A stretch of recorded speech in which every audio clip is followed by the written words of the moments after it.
Assalamu alaikum warahmatullahi wabarakatuh. Karibu katika kituo chako pendwa cha Idhihari Online TV.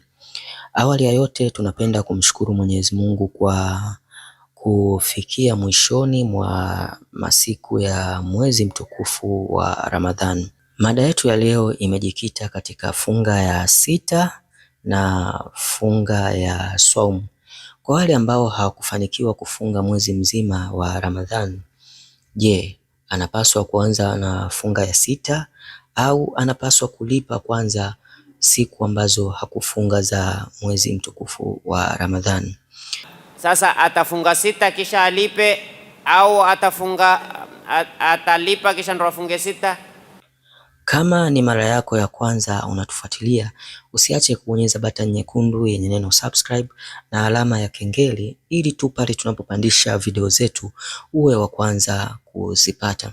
Pia unaweza ukakomenti, ukalike na kushare. Ungana nasi kwenda kumsikiliza Sheikh Izzuddin akitoa darasa hilo la funga ya sita na funga ya saumu kwa wale ambao hawakufanikiwa kufunga.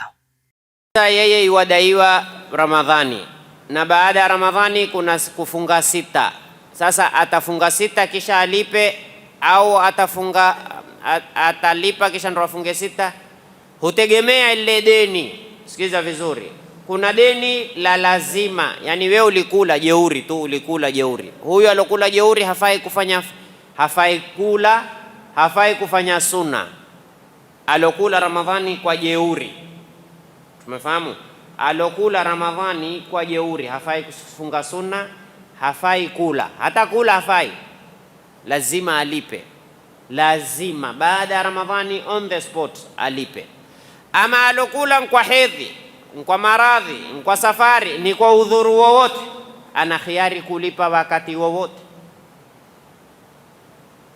Tuko aliyekula ndani ya Ramadhani kwa udhuru uliokubalika na sharia wowote, anaruhusa kulipa baada ya Ramadhani wakati wowote mpaka mwisho wa Shabani. Una nafasi. Sisi tutakuuliza tu, wewe ulikula kwa udhuru, ulikula kwa jeuri? Ukila kwa jeuri, sharia nayo kuwekea jeuri, baada ya Ramadhani hufai kufunga sunna, hufai kula. Hata kila usiku ukila hujalipa ni madhambi. Kila ukikaa wewe wadaiwa ulikula jeuri, hulipi, ni madhambi. Manake wewe yatakiwa on the spot, ukitoka kwenye kufunga uanze kufunga. Sasa suala hapo, je, yafaa 2 in 1 ni sita?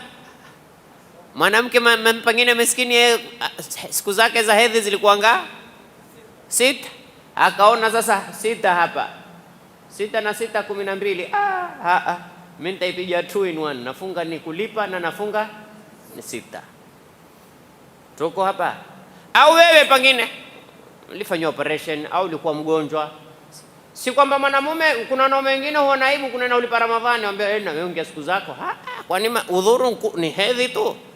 Udhuru kuna ugonjwa, udhuru kuna safari. Alhamdulillah, Mungu angekuwa kuweka hizi udhuru hizi nyingine, tungekula zitana wanaume kuonekana hulipa.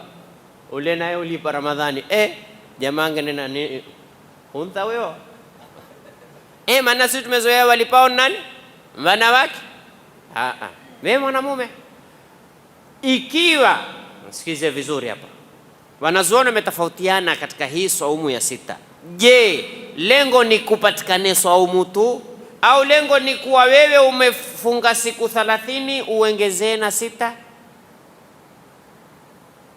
Jamani, tuwe ni makini.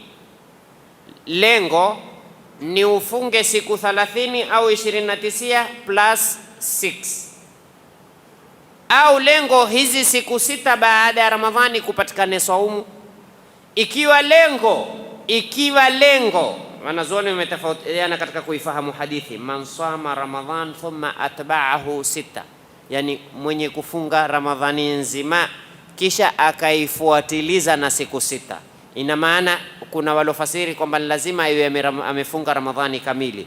Yoyote aliofunga Ramadhani nusu hawezi kufunga sita ila baada ya kukamilisha Ramadhani. Kwa hiyo kwa maana mwanzo lazima alipe kisha ndio afunge 6. Yaani wale wadai wao lazima walipe kisha ndio wafunge 6. Hata akifunga 6 bila ya kulipa haiswihi, kwa sababu lazima atba'ahu baada ya kuwa umefunga Ramadhani. Sasa wewe ukiwa wadaiwa siku 6 tutakwambia umefunga Ramadhani kamili? Kuna walofasiri namna hiyo. Kwa hiyo walofasiri namna hii ina maana kwanza lazima ulipe kisha ndio ufunge 6. Na hizi siku 6 wanazuoni pia wametofautiana. Je, 6 lazima ziwe Shawwal? Madhhabu ya Maliki wao 6 wasema hizi siku 6 atakaozifunge katika zile siku 10 walfajiri wa layalin 6 ziwe kumule. Wao bora kwao ufunge siku zile. Wengine wakasema la, ziendelea mpaka walfajiri wa layalin 10 zile siku 6. Wengine wakasema la, hizi siku thumma atba'ahu 6 ni maana yake kupatikana siku 6 sawa za kulipa sawa si za kulipa. Muhimu baada ya Ramadhani kupatikana siku. Kwa hawa walionena namna hii ni kwamba wewe baada ya Ramadhani waweza kufunga 2 in 1 huko.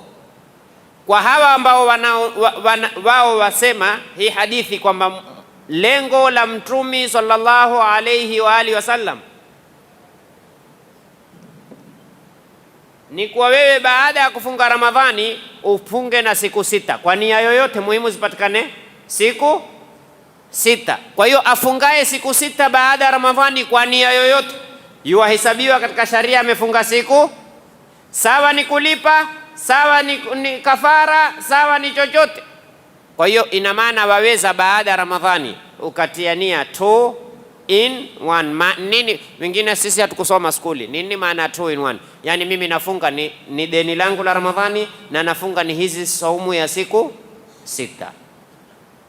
Hata mimi kinipata uzipiga namna hiyo 2 in 1, umepunguza kazi. Kwa hiyo waweza kufunga ni kulipa deni na waweza kulipa ni nini? Ni 6 kabisa. Punguzie wanawake miskini, singojee paka Shabani kwa kisha unadaiwa siku 2 sasa na bado ya nini? Maliza kabisa. Naam.